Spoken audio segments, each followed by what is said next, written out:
السلام علیکم ورحمۃ اللہ وبرکاتہ۔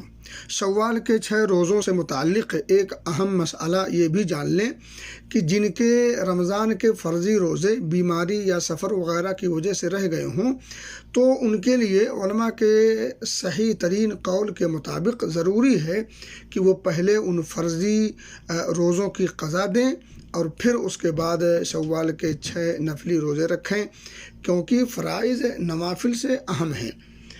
دوسری بات ہے، ایک غلط فہمی عوام میں یہ پائی جاتی ہے کہ اگر کوئی شخص ایک سال شوال کے 6 روزے رکھ لیا تو ہر سال رکھنا ضروری یا فرض ہو جائے گا۔